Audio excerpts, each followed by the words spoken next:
ሰላም ጤና ይስጥልን አድማጭ ተመልካቾቻችን ሐምሌ 17 2018 ዓ.ም ላይ እንገኛለን። በዚህ ሰዓት የተለያዩ መረጃዎችን ወደ እናንተ አደርሳለሁ። የተለያዩ የ24 ሰዓት ዋና ዋና የግንባር ወታደራዊ ዝርዝር መረጃዎችን፣ የግንባር እና የአውደ ውጊያ ዝርዝር መረጃዎችን እንዲሁም ደግሞ ሀገራዊ፣ ፖለቲካዊ፣ ወታደራዊ፣ ዲፕሎማሲያዊ መረጃዎችና ሪፖርቶችን በዚህ ሰዓት ወደ እናንተ አደርሳለሁ።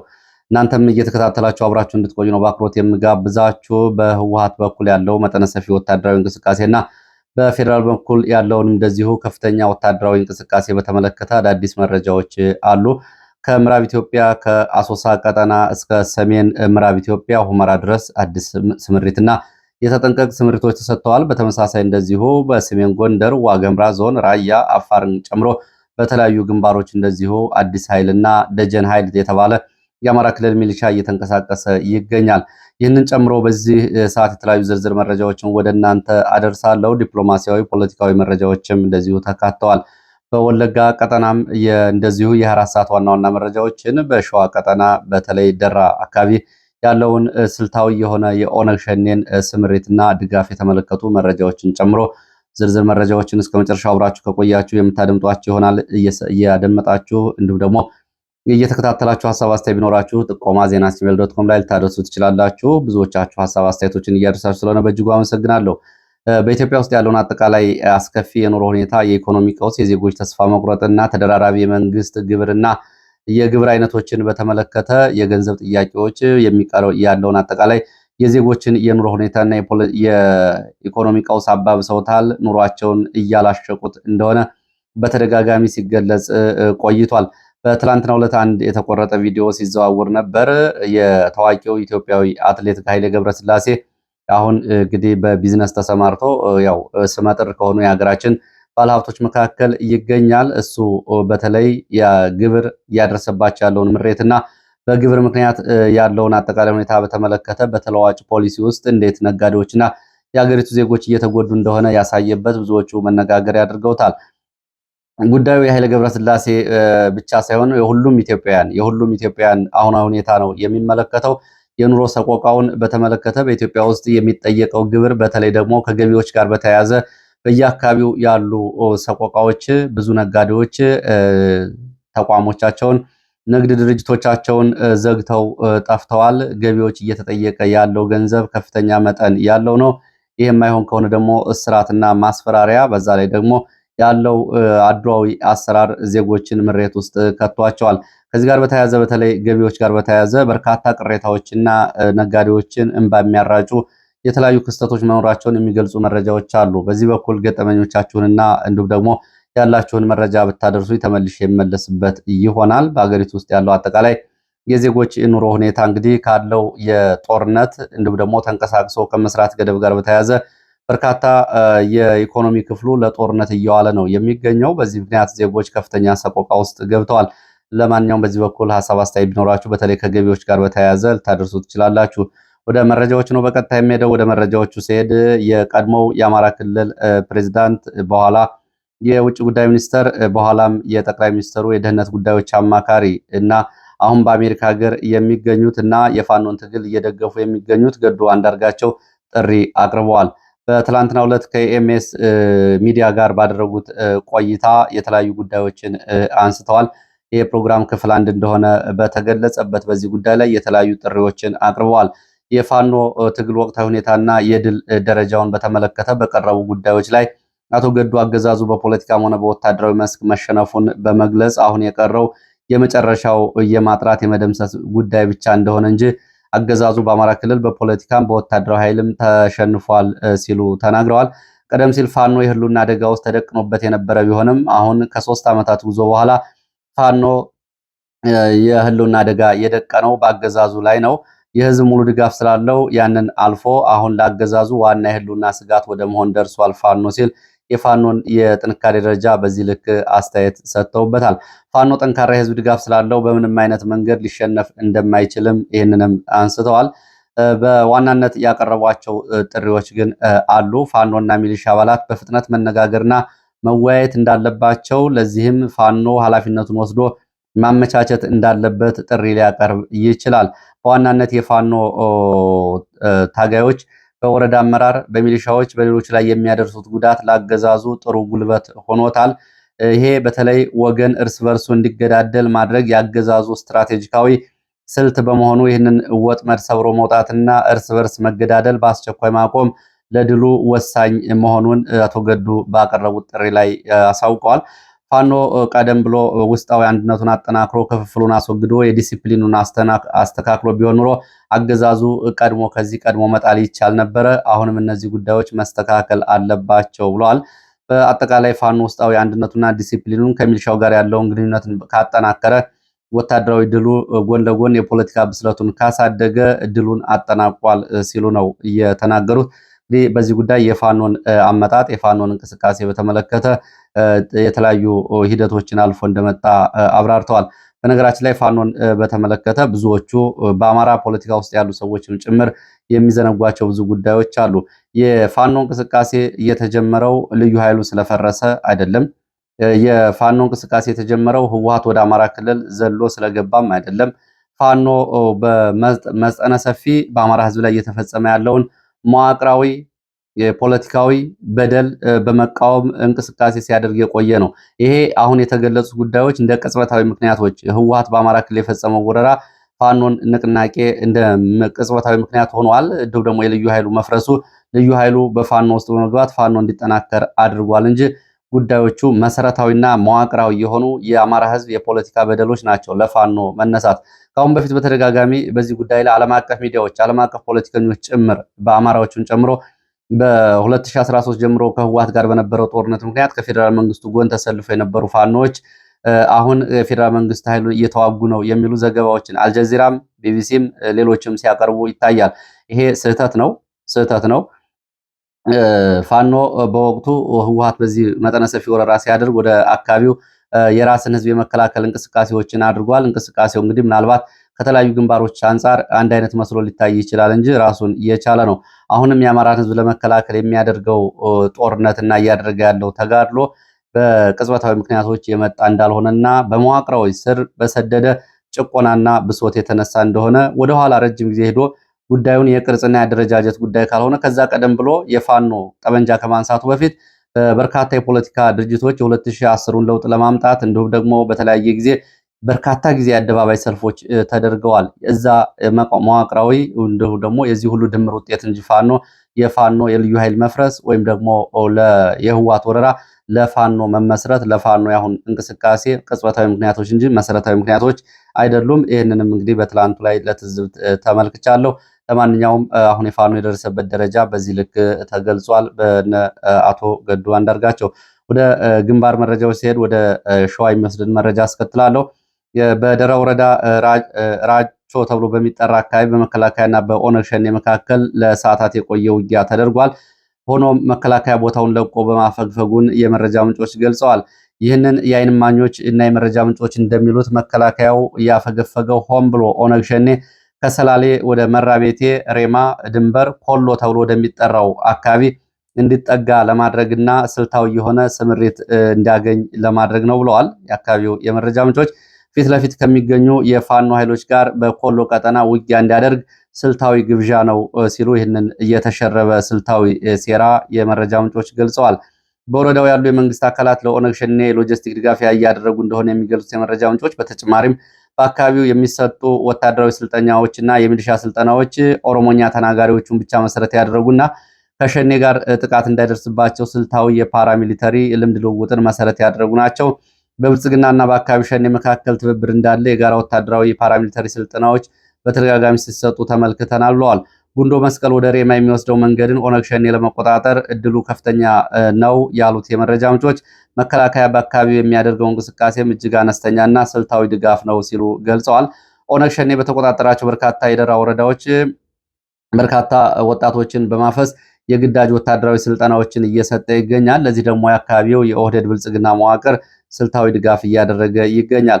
የመረጃ ምንጮቹ እንዳሳሰቡት በመከላከያና በሸኔ መካከል የሚደረጉ እንቅስቃሴዎች በጥንቃቄ ሲታዩ ፋኖና የኦነግ ሸኔዎችን እርስ በርስ ለማዋጋት ያለሙ በመሆናቸው ጉዳዩ አግባብነት ያላቸው አካላት በጥንቃቄ ሊፈትሹት የሚገባ አካባቢያዊ ወታደራዊ ስምሪት እንደሆነ ጠይቀዋል። እንግዲህ በዚህ ቀጠና ያለው ሁኔታ በተመለከተ ከባለፈው ሰኔ ጀምሮ አሁን ሐምሌ አጋማሽ ድረስ በአካባቢው ከፍተኛ ወታደራዊ ስምሪት ኦነግ ሸኔ ወደ አካባቢው በርካታ ኃይል ካስገባ በኋላ በመቶዎች የሚቆጠሩ ሰዎች ተገድለዋል፣ ተፈናቅለዋል፣ ታፍነዋል። ይሄ በአካባቢው ስልታዊ ድጋፍ እየተደረገ ነው። በዋናነት ለዚህ አስተያየት የሚሰጡ የአካባቢው የመረጃ ምንጮች እንደሚሉት በሰሜን ኢትዮጵያ ያለውን አጠቃላይ ሁኔታ የገፋ መምጣት ተከትሎ በደራ እና በአካባቢው እስከ ወግድና እንዲሁም ደግሞ መራቤቴ ቀጠናዎችን በሸኔ ኃይል ስልታዊ በሆነ መንገድ የሚያስያዝ የኦህዴድ ብልጽግና ስልታዊ ስምሪት ነው ብለውም ይገልጻሉ። እንግዲህ ወደ ታች ከምናቀርበው ከትብብሮች ጋር በተያያዘ ይሄ መሆን እድሉ ግን በሌላ መንገድ ያው ዝቅተኛ ነው የሚሆነው። ወደ ሌሎች መረጃዎች ሲሄድ ደግሞ ወደ ወለጋ ቀጠና የሚወስደን መረጃን ማስከትለው በምስራቅ ወለጋ በዙሪያው በሚገኙ ሁሉ ኦኬ፣ ድጆ፣ ገነዝ፣ አቢደንጎሮ፣ ቱሉ ጋና ተብሎ በሚጠሩ አካባቢዎች ሁለተኛ ቀኑን የያዘ መጠነ ሰፊ ወታደራዊ ዘመቻ መኖሩን የመረጃ ምንጮች ገልጸዋል። ራሳቸውን ለመከላከል በአካባቢ የሚንቀሳቀሱ የአማራ ፋኖ ወጣቶች አባላት ላይ የተከፈተው መጠነ ሰፊ ዘመቻ ሁለተኛ ቀኑን ይዟል ተብሏል። በውጊያው መከላከያ፣ የኦሮሚያ ልዩ ኃይል፣ የኦሮሚያ ሚሊሻ ጋቸና ሴርና ረጲ ሎላን ኮሬነጋያን ጨምሮ ከአካባቢው ታጣቂዎች ጋር በመሆን ነው ይህንን በጋራ ውጊያ እያደረጉ ያሉት። በዚህ ቀጠና ቀደም ብሎ የአካባቢው የኦሮሞ ነጻነት ሰራዊት ወይም ኦነግ ሸኔ የአካባቢው ከፍተኛ ወታደራዊ አዛዥ የነበረ ግለሰብ ሰሞኑን የመቶ አለቃ ማዕረግ ተሰጥቶት ወደ መከላከያ ከገባ በኋላ የመረጃና ደህንነት ክፍል ኃላፊ ሆኖ ተመድቧል። ይህንን በተመለከተ እሱ ይመራቸው የነበሩ ተከታዮቹ የመከላከያ ዩኒፎርምን በመልበስ አብረው ከመከላከያ ጋር ሆነው በአካባቢው የአማራ ወጣቶች ላይ መጠነ ሰፊ ዘመቻ እያደረጉ እንደሆነ መረጃዎች ገልጸዋል። ሁለተኛ ቀኑ ላይ በሚገኘው በዚህ አውደ ውጊያ እስካሁን ድረስ በሰውና በንብረት ላይ የደረሰው ዝርዝር ጉዳት በውል አልታወቀም። የትብብር ጋር በተያያዘ ሰሞኑ እንግዲህ ያው ይሄ ጉዳይ መነጋገሪያ ነው። ብዙዎቻችሁ ማስተያየት ሲሰጡ መለከታለሁኝ። ትብብርን በተመለከተ ሰሞኑን የህወሓት ከፍተኛ መሪዎች እነ ደብረጽዮን እየተናገሩትን ንግግር ተከትሎ አንድ ጽሁፍ ወጥቶ ነበረ። የኦነግን በተመለከተ ኦነግ አሰራጭቶታል የተባለ ጽሁፍ ከሁለት ቀናት በፊት ወጥቶ ነበረ። ጽሁፉ እንግዲህ በእጅ የተቀነባበረ በፎቶሾፕ የተሰራ ይመስላል። ይህንን ተከትሎ በዚህ ጉዳይ ላይ የኦነግ ከፍተኛ አመራሮች ምላሽ ሰጥተዋል። የኢትዮጵያ ፌዴራል መንግስት እንደ ስጋት ከሚመለከቱ እና እሱን ከሚዋጉ የታጠቁና የፖለቲካ ኃይሎች ጋር እና ከሌሎች ጋር በትብብር እንሰራለን ማለቱን ተከትሎ ህወሓት የኦሮሞ ነጻነት ሰራዊት ምላሽ ሰጥቷል። በዚህ በኩል የኦሮሞ ነጻነት ሰራዊት ከፍተኛ አዛዥ አማካሪ አቶ ጅሬኛ ጉዴታ ለዶቼ ቬለ በሰጡት አስተያየት የህወሓት የትብብር መግለጫን አላስተባበሉም፣ ይህንን ተቀብለዋል ማለት ነው። ከህወሓት ጋር ያለው ግንኙነት አዲስ አለመሆኑን እንደውም በመግለጽ 2020 ከ6 ዓመታት በፊት ጀምሮ ግንኙነት እንደነበራቸውና እንዲሁም ደግሞ በአሜሪካ ዋሽንግተን ዲሲ የጋራ መግባባት ሰነድ መፈራረማቸውን ለዶቼ ቬለ አብራርተዋል። በአሁኑ ወቅት በቡድኖቹ መካከል የተፈረመ አዲስ የጽሁፍ ስምምነት ባይኖርም በመንግስት ላይ በተግባር ተመሳሳይ ግብና አካሄድ እንዳላቸውም ለዶቼ ቬለ ገልጸዋል። በማህበራዊ ሚዲያ ኦነግ የኦሮሞ ነጻነት ሰራዊት የህወሓት ትብብር ጥሪን ተቃወመ ተብሎ የተሰራጨው መግለጫ በእነሱ በኩል እንዳልወጣ ለዶቼ ቬለ በድጋሚ አረጋግጠዋል። እነ ሽመልስ አብዲሳ መንግስትን የሚወጉ አካላት ለባዕዳንና ዓላማ የተጠመዱ ናቸው ሲሉ በተደጋጋሚ ቢከሱም አቶ ጅሬኛ ግን ይህንን ክስ በመቃወም ነጻነትን የሚታገል አካል በማንም ላይ ሊንጠለጠል አይገባውም የሚል ምላሽ ሰጥተዋል። ወደ ሰሜን ኢትዮጵያ የሚወስደን መረጃ ላስከትል። በጌታቸው ረዳ በትግረኛ ባሰራጨው ጽሁፍ የሚከተለውን ብሏል። ህወሓት ከሻቢያ ጋር ተሻርኮ ትግራይን ዳግም ወደ እሳት ሊከታት ነው የሚል ጽሁፍ ነው ያሰራጨው። የጌታቸው ረዳ በማህበራዊ ገጽ ባስተላለፈው ጽሁፉ እንዳመለከተው የህወሓት ተረፈ ምርት ሲል የጠራቸው የቀድሞ አለቆቹና የቀድሞ ባልደረቦቹ ይህንን ስርዓት ለአንድና ለመጨረሻ ጊዜ ለማስወገድ የቅርብ ወዳጆች አሉን በማለት አስተላልፈውታል ያለው መልእክት እና ከዚህ ጋር በተያያዘ የትግራይ ህዝብ ወደ ተጨማሪ እሳት ይገባ ነው በሚል ባለው ስጋት ላይ ይህንን አንስቷል። ቡድኑ የትግራይ አቅሞችን በማባከን በእውር ድንበር ፉክክርና ፕሮፓጋንዳ ተገፋፍቶ ወደ ወታደራዊ ግጭት እየተጋበዘ መሆኑን ጌታቸው ገልጿል። ከኤርትራ መንግስት፣ ከጀነራል አልቡርሃን፣ ከፋኖ፣ ከኦነግ ሸኔ ወታደራዊ ኃይሎች ጋር ውል በማሰር ዳግም ውጊያ ለመቀስቀስ እየተንቀሳቀሰ ነው ሲል እነ ደብረጽዮንን ጌታቸው ከሷል። ከ2014 ጀምሮ የነበሩ ውሳኔዎችን በመጥቀስ ደብረጽዮን በአሸናፊነት ውጊያ ብቻ የሚያምን ድንቁርና ያለው አመራር ነው ሲል ጌታቸው ገልጿል። በተጨማሪ ደግሞ ደብረጽዮን ከቅርብ ጊዜ ወዲህ ወደ ኤርትራ በመሄድ ወታደራዊ ድጋፎችና እርዳታዎችን ስለመጠየቁ በዚህም በኩል ተደጋጋሚ እንቅስቃሴዎችን ማድረጉን የገለጸው ጌታቸው ትናንትና ቡድኑ ፌዴራል ሊወረን እየመጣ ነው በሚል በፕሮፓጋንዳ አሁን ደግሞ ከባልደረቦቹ ጋር ሆኖ አዲስ አበባን እንቆጣጠራለን የሚል ፉከራ እያሰማ ነው ሲል ጌታቸው በዚህ በኩል እንግዲህ ተቃውሞውን ገልጿል። እንግዲህ ጌታቸው የዓለም አቀፍ ማህበረሰብና የትግራይ ተወላጆች ይህን አደገኛ ጦርነት እንዲያስቀሩ ጥሪ አቅርቧል። እንግዲህ ያው የመሸበት ጥሪ ነው። በሌላ በኩል ጌታቸውም ደግሞ ከአብይ ጋር ሆኖ ወታደሮችን እያዘጋጀ ወታደሮችን እያሰለጠነ እንደሆነ ደግሞ ያው ይታወቃል። እንግዲህ ጌታቸው ከዛ በኩል ያለውን ትብብር በዚህ መንገድ ተችቷል። በሱ በኩል ያለውን ሁኔታ ግን አላነሳም። ያው እንደ ሀሳብ ይሄንን አንስቷል። በትግራይ የተቃውሞ ሰልፎች ሊደረጉ መሆናቸውንም የሚገልጹ መረጃዎች ወጥተዋል። ህወሓት በየደረጃው የሚያካሄዳቸውን የህዝብና የአዳራሽ ውይይቶች ካጠናቀቀ በኋላ በትግራይ ክልል በሚገኙ ሁሉም አካባቢውና ነዋሪዎች ወደ አደባባይ እንዲወጡ አስተባባሪዎችን መድቦ እንቅስቃሴ መጀመሩን ከትግራይ የወጡ መረጃዎች ይገልጻሉ። የሰልፎቹ ዋና ዓላማ ቀደም ሲል በነጌታቸው ረዳ የተጠራውን የአዲስ አበባውን ሰልፍ የማውገዝና እንዲሁም ለአዲስ አበባዊ ሰልፍ አጸፋዊ ምላሽ በተቃውሞ ሰልፍ ለመስጠት እንደሆነ ተገልጿል። በሰልፉ ላይ እምቢ አልሸነፍም፣ የትግራይ ህልውና በብልጽግና መቃብር ላይ ይረጋገጣል፣ የትግራይ መሬት ተቆርሶ አይቀርም የሚሉ መፈክሮችና እንዲሁም ደግሞ የፖለቲካ መልእክቶች እንደሚስተጋቡበት የወጡ መረጃዎች ገልጸዋል። ከዚህ ጋር በተያያዘ መከት በሚል የጀርባ ደጀን በሚል ወታደራዊ ዝግጅት በጠናከረበት በትግራይ የፖለቲከኞች ፉክክርና ዛቻ በበረታበት በዚህ ወቅት የሚጠራው ሰልፍ ለቀጣዩ የመከት ዘመቻ እንደ ማጠናከሪያና እንደ ደጀን ማሳያ ሆኖ ይታያል ሲሉ የመረጃ ምንጮች ገልጸዋል። ይህ በእንዲህ እንዳለ የሰላማዊ ሰልፉም ወታደራዊ ዝግጅቱም የሚዲያና የፖለቲካ ጉዳዩ በእንዲህ እንዳለ በራያ ቆቦና በተለያዩ አካባቢዎች ያለውን አሁን ሁኔታ በተመለከተ ከትላንት አመሻሽ ጀምሮ ተጨማሪ ኃይል በሁለቱም በኩል እየተጠጋ ስለመሆኑ የሚገልጹ መረጃዎች ወጥተዋል። በራያ ቆቦ፣ በሰቆጣ እንዲሁም በአፋር አቅጣጫ ያለው መከላከያ ሰራዊት ከዘመናዊ ትጥቆች ጋር ወደ አካባቢ ከፍተኛ ኃይል አሁንም እያከማቸ ሲሆን በህወሓት በኩል በራያ አካባቢ ወታደራዊ እንቅስቃሴዎች እያደረገ ያለ ሲሆን አዳዲስ ሰልጣኞች የተሞሉ በርካታ ተሽከርካሪዎች ተጨማሪ ኃይል ወደ አካባቢው አስገብተዋል። አዋሳኝ በሆኑ በእነዚህ ትይዩ ግንባሮች በተለይ በራያ አካባቢ ከፍተኛ ወታደራዊ ስምሪት እየተደረገ ሲሆን አዲስ የሰለጠኑ ታጣቂዎች የጫኑ በርካታ ተሽከርካሪዎች ትላንትና ወደዚህ አካባቢ ገብተዋል። በርካታ ተሽከርካሪዎች አዳዲስ ሰልጣኞችን ወደ አርሚ 24 አርሚ 43 እነዚህ በራያ አለማጣ፣ በዋጃ ጥሙጋ እንዲሁም ደግሞ እስከ ራያ ጨርጨርና ራያ ባላ፣ ራያ ዞብል ትይዩ የራያ ቆቦ አካባቢዎች የሰፈሩ የህወሓት አርሚዎች ናቸው። ወደ እነዚህ አስገብተዋል። በተመሳሳይ እንደዚሁ በርካታ አሰልጣኞችን የያዙ ተሽከርካሪዎችም አርሚ 44 እና አርሚ 43ን እንዲቀላቀሉ ተደርጓል። ተጨማሪ በኮረም ቀጠና በወፍላ ነቅሰግ አላጅ አካባቢም አዲስ ወታደራዊ ኃይል መመደቡና ተጨማሪ ኃይል መንቀሳቀሱ ታውቋል። ይህ በእንዲህ እንዳለ በትግራይ፣ በአማራ፣ በአፋርና በቤንሻንጉል ጉምዝ እንዲሁም ደግሞ በኢትዮጵያና ሱዳን ድንበር አካባቢ ባሉት አካባቢዎች ደግሞ በአዲስ ስምሪት መሰጠቱን የወጡ መረጃዎች ይገልጻሉ። በራያ አለማጣ፣ ራያ ቆቦ፣ ራያ ዞብል፣ ራያ ባላ እስከ ኮረም የአፋር አዋሳኝ ቦታዎች እንዲሁም ቀድሞ በአካባቢው ስምሪት የወሰደው ምስራቅ እዝ ተጨማሪ 11ኛ እዝ 12ኛ እዝ በተደራቢነት ግዳጅና ስምሪት እንደተሰጣቸው ለማወቅ ተችሏል። በዚህ በምስራቅ ቀጠና የሚባለው በዋገምራ በሰሜን ወሎና በአፋር ትይዩ ባሉት አካባቢዎች በዚህ ቀጠና ህወሓትም ከ60 እስከ 70 በመቶ የሚሆነውን ኃይሉን ወደዚህ አካባቢ ማንቀሳቀሱን የወጡ መረጃዎች ይገልጻሉ። በወልቃይት ጠገዴ፣ ማይጠብሪ፣ ተከዜ ቀጠናዎች ደግሞ ምዕራብ እዝና የሰሜን ምዕራብ እዝ እንዲሁም 10ኛ እዝ ተጨማሪ ኃይል በዚህ ቀጠና እንዲገባ ስለመደረጉ በመተከል አሶሳ አባይ ግድብ እስከ ወለጋ ባለው ድንበር አካባቢ ከቋራ እስከ መተማ እንዲሁም መተከል አሶሳና የግድቡን ይዞ በወለጋ ትይዩ አካባቢዎች ደግሞ የምዕራብ እዝ ማዕከላዊ እዝና ተጨማሪ የልዩ ኮማንዶ የሚባለው ኃይል ስምሪት እንደተሰጠው ለማወቅ ተችሏል። በሁሉም ዞኖች በሚገኙ በአማራ ክልል አካባቢዎች የፖሊስና ሚሊሻ ኃይሎች ደጀን ኃይል በሚል ስም ሽኝት እየተደረገላቸው እንደሆነ ከየአካባቢ የወጡ መረጃዎች ገልጸዋል።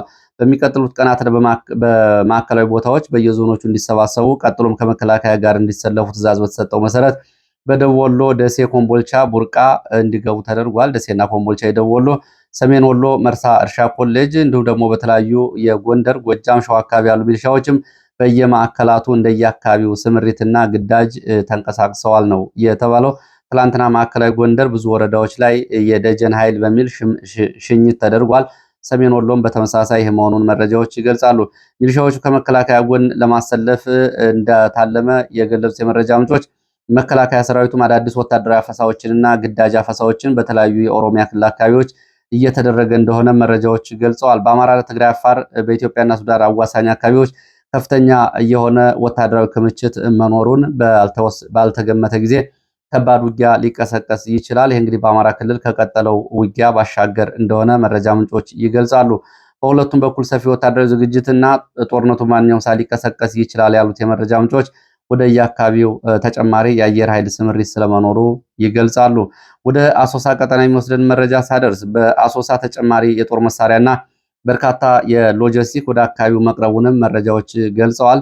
ይሄ በኢትዮጵያ መንግስት በኩል ተጓጉዞ ወደ አካባቢው የቀረበው የጦር መሳሪያ ሎጂስቲክ በአካባቢው ኩርሙክ ከተማን ለቀው ለወጡ አርኤስኤፍ እና ኤስፒኤልኤም ተብሎ ለሚጠሩ ታጣቂዎች ሊደርስ እየታሰበ ከአረብ ኤሚሬትስ የመጣ እንደሆነ መረጃዎች ገልጸዋል።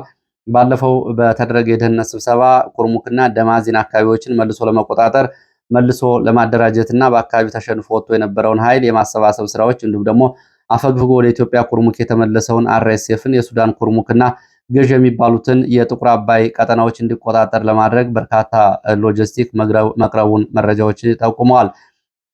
በአማራ ክልል ባለው አጠቃላይ የግንባር መረጃ በተመለከተ በምስራቅ ጎጃም እንዲሁም በግንደወይንና አካባቢው በጮቄ ተራሮች፣ በደቡብ ጎንደር ደራና አካባቢ የጉና ተራሮችን ጨምሮ በወሎ በሰሜንና ደቡብ ወሎ፣ ምዕራብ ወሎ አካባቢዎች በተለያዩ አካባቢዎች ዘመቻዎች እንደቀጠሉ እንደሆነ የወጡ መረጃዎች ገልጸዋል። የሌሊትና የቀን ስልታዊ ዘመቻዎች ሲቀጥሉ የድሮንና የአየር ስምሪትም በተለያዩ አካባቢዎች በብዛት እየተስተዋለ እንደሆነ ዛሬ ማለዳ የወጡ መረጃዎች ገልጸዋል።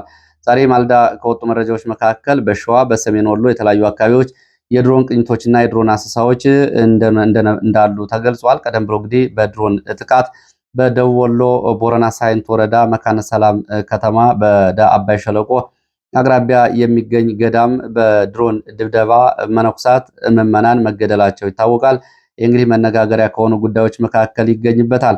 በሰሜን ወሎ ላስታ ደጋማ ቆላማ አካባቢዎች ዛሬ ድሮን ቅኝቶች ስለመኖራቸውም እንደዚሁ መረጃ ምንጮቹ ገልጸዋል። ወደ ሌሎች ተጨማሪ መረጃዎች ስንሄድ ከቀጠናው የኃይል አስተላለፍ ጋር የተያያዙ ወታደራዊ ዲፕሎማሲያዊ መረጃዎች ናቸው። በኢትዮጵያ የእስራኤል አምባሳደር ዶክተር አብርሃም ንጉሴ የህዳሴው ግድብ ለኢትዮጵያ ኢንዱስትሪና ኃይል እድገቱ ወሳኝ ነው የሚል አስተያየት መስጠታቸው በግብጽ በኩል ቁጣ ቀስቅሷል።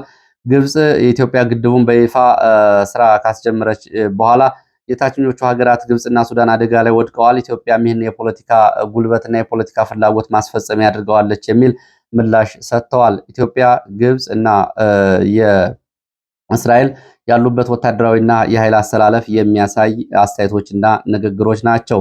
ሌላው የግብጽ የውጭ ጉዳይ ሚኒስትር ባድር አብደላቲ ኢትዮጵያ የታችኞቹ ሀገራትን ሳታማክር ውሃ በመሙላቷ በሱዳን በኩል ያለው የአባይ ውሃ መጠን እንዲቀንስ አድርጓል የሚል ክስ የእስራኤሉን የአምባሳደር ንግግር ተከትሎ ምላሽ ሰጥተዋል።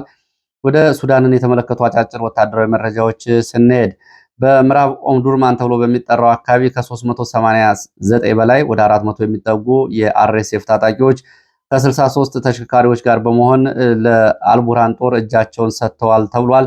ይህም በአርኤስኤፍ ላይ ከፍተኛ ወታደራዊ ኪሳራ እንደሆነ የሱዳን ሚዲያዎች ዘግበዋል። በደቡብ ካርቱም አካባቢ እንደዚሁ በአካባቢው በከፍተኛ ተኩስ እንደነበር የወጡ መረጃዎች ገልጸዋል። ካርቱም ከተማ ውስጥ ነው። የተኩሱ ምክንያት በውል አልታወቀም።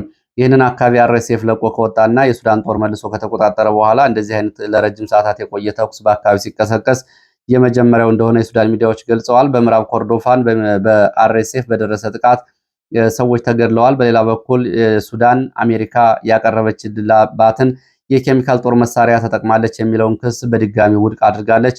አሜሪካም ተደራቢ ማዕቀብ ጥላለች። የሱዳን የፓስፖርት ኤጀንሲ ዋና ዳይሬክተር ሜጀር ጀነራል አብዱል ማህሙድ አልዋድ በቱኒስ ከተማ በድንገት ህይወታቸው አልፎ ተገኝቷል። የሱዳን ሚዲያዎች መነጋገሪያ አድርገውታል።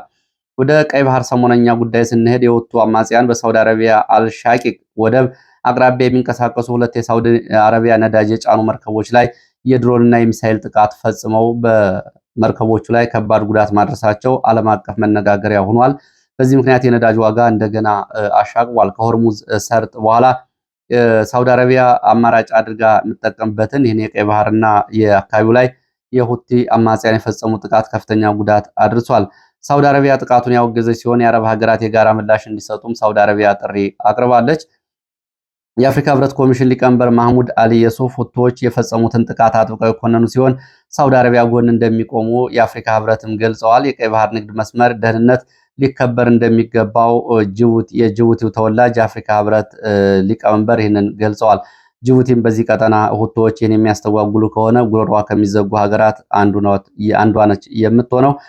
ሌላው የተባበሩት አረብ ኤሚሬቶች የመሳሪያ ማዕቀብ በተመለከተ ፈረንሳይ ለኤሚሬትስ የምታደርገውን የመሳሪያ ሽያጭ እንድታቆም ጥያቄዎች ቀርበዋል። አረብ ኤሚሬትስ የኮሎምቢያ ቅጥረኛ ወታደሮች እና ፈረንሳይ ሰራሽ መሳሪያዎችን ለሱዳኑ አርኤስኤፍ እያስታጠቀች ስለሆነ ፈረንሳይ ለአቡዳቢ የምትሸጠውን ጦር መሳሪያ እንድታቆም ጥያቄዎች ቀርበዋል። በዓለም አቀፍ የሰብአዊ መብት ተሟጋቾች የቻድ ባለስልጣናት እንደተናገሩት በሱዳን ያሉ ሚሊሻዎች በቻድ አልቲና ተብሎ በሚጠራ እና ፓሚና ተብሎ በሚጠሩ ከተሞች ላይ በተከታታይ በሰው አልባ ድሮኖች በፈጸሟቸው ጥቃቶች በርካታ ቁጥር ያላቸው የቻድ ዜጎች መገደላቸውን የወጡ መረጃዎች ገልጸዋል።